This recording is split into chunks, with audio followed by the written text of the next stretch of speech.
সম্মানিত দর্শক, তাহলে চলুন আমরা জেনে নেই ইয়া আজিজু এই আমলের মাধ্যমে শত্রু, মিত্র অথবা বন্ধু বান্ধবকে কিভাবে আমরা গায়েল করব, আমরা হাতের মুঠো করে নিব, আঙ্গুলের ইশারাতে কিভাবে ওঠাবো এবং বসাবো আমরা জেনে নেই।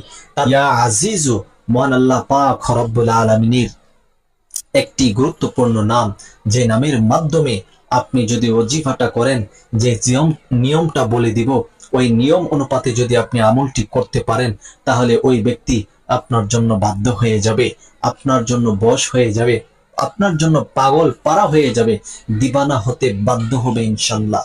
এই আমলটি কিভাবে করবেন চলুন আমরা জেনে নিই। ইয়া আজিজু প্রজ্ঞাময়শালী শক্তিধর আল্লাহ, এই নামের অর্থ হচ্ছে এই নামটি আপনি এমন একটি নিয়মে যদি আমল করতে পারেন, তাহলে যে কেউ, যে কোনো ব্যক্তি আপনার প্রেমে, আপনার ভালোবাসায়, আপনার কথায় উঠবে এবং বসবে, আপনার জন্য পাগল দিবানা হয়ে যাবে।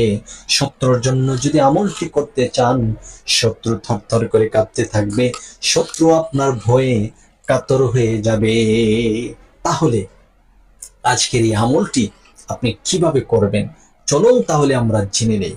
সম্মানিত দর্শক, এই আমলটি করার জন্য সর্বপ্রথম আপনি নিজে পবিত্র হয়ে যাবেন, পবিত্রতা ভালোভাবে অর্জন করবেন, যেন অপবিত্র কোনো ছোঁয়া আপনার মধ্যে না থাকে।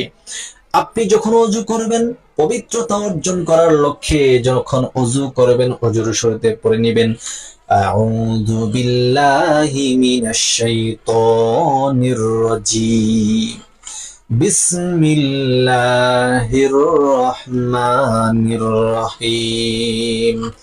এই দুইটা দোয়া যখন পড়ে নেবেন, এই দুইটা দোয়া পড়ে নিয়ে যখন আমলটা, অজুটা শুরু করবেন, যত রকমের শয়তান আছে, শয়তানের ওয়াসওয়াসা আছে, শয়তানের দুকা, শয়তানের কুমন্ত্রণা আছে, সমস্ত কিছু দূরে সরে যেতে বাধ্য হবে। অজু করতে আপনার সহজ হয়ে যাবে, অজু সুন্দরভাবে আপনি আদায় করতে পারবেন। দ্বিতীয়ত হচ্ছে, আপনি যখন বিসমিল্লাহ পড়ে নেবেন, এই বিসমিল্লাহর মাধ্যমে আল্লাহ রাব্বুল আলামিনের কাছে সকল সাহায্য সহযোগিতা প্রার্থনা করা হয়েছে। আপনার ওযু করতে যা কিছু প্রয়োজন, আল্লাহ রাব্বুল আলামিন গায়বী ভাবে, গোপনীয় ভাবে আপনাকে সব কিছু দান করবে। ওযু করার যে পানি আছে, অঙ্গ প্রত্যঙ্গ থেকে যখন ওযুর শেষ ফুটাটা জোরে জোরে জোরে জোরে পড়ে যায়, ওই গুনার সাথে, ওই পানির সাথে আপনার শরীরের সমস্ত গুণাগুলো, অঙ্গের সমস্ত গুণাগুলো জোরে জোরে পড়ে যায়। সুবহানাল্লাহ। এইরকম ভাবে ওযু করার পরে পবিত্র বিছানাতে আপনি বসবেন, বসে তিনবার ইস্তেগফার পড়ে নেবেন। আস্তাগফিরুল্লাহাল্লাযী লা ইলাহা ইল্লা হুয়াল হাইয়ুল কাইয়্যুম ওয়া আতুবু ইলাইহি লা হাওলা ওয়ালা কুওয়াতা ইল্লা বিল্লাহিল আলিয়্যিল আযীম।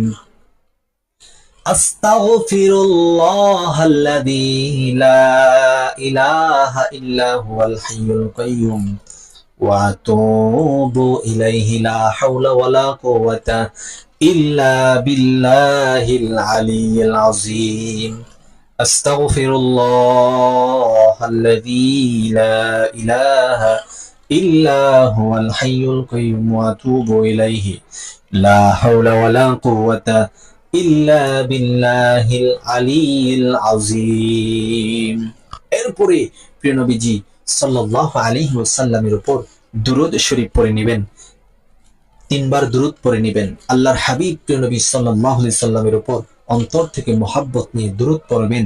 আমি একবার পড়ে দিচ্ছি, আল্লাহুম্মা সাল্লি আলা محمد وعلى آل محمد كما صليت على إبراهيم وعلى آل إبراهيم إنك حميد مجيد اللهم بارك على محمد وعلى آل محمد كما باركت على إبراهيم وعلى آل إبراهيم إنك حميد مجيد।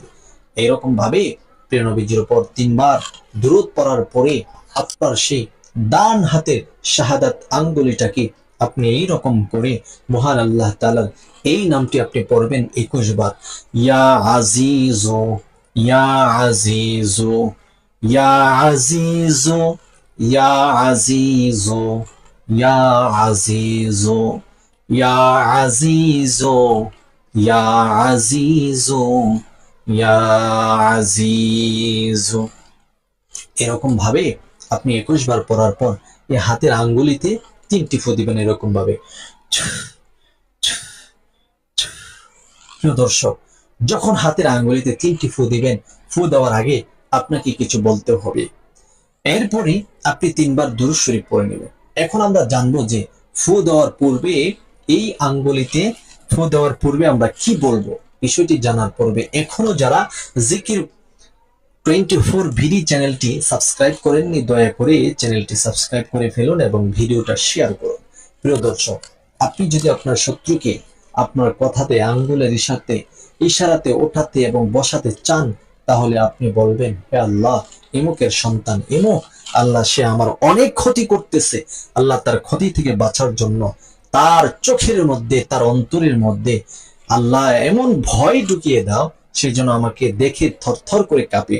আমি তাকে যা আদেশ করব সে যেন তা মানতে রাজি হয়ে যায়, আমি যা নিষেধ করব সে যেন মানতে রাজি হয়ে যায়।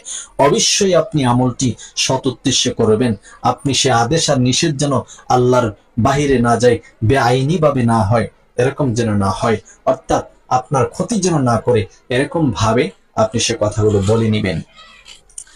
আপনি কোন মানুষকে যদি আপনার দিকে আকৃষ্ট করতে চান, তখন ফু দেওয়ার পূর্বে বলবেন, হে আল্লাহ, তার অন্তরে আমার প্রেম, ভালোবাসা, মায়া, মমতা আপনি জাগিয়ে দিন, সেজন্য আমাকে মহাব্বত করে, ভালোবাসে, পছন্দ করে, আমার কথা মতো যেন সে চলে। এইরকম ভাবে আপনি কথাগুলো বলে নিবেন। এইরকম ভাবে কথাগুলো বলার পরে আপনি এইরকম ভাবে আল্লাহ পাক রব্বুল আলামিনের কাছে একটু দোয়া করবেন, যে উদ্দেশ্যে আমলটি করছেন সে উদ্দেশ্যে। এরকম ভাবে মাত্র 7টি দিন আপনি আমলটি করুন, অর্থাৎ 7 দিন এই আমলটি করবেন ঈশার নামাজের পর। ঈশার নামাজ পড়ার পরে আমলটি করুন, ইনশাআল্লাহ আপনি দেখতে পারবেন যে কারোর জন্য আমলটি করছেন সে আপনার জন্য অনুগত হয়ে গেছে।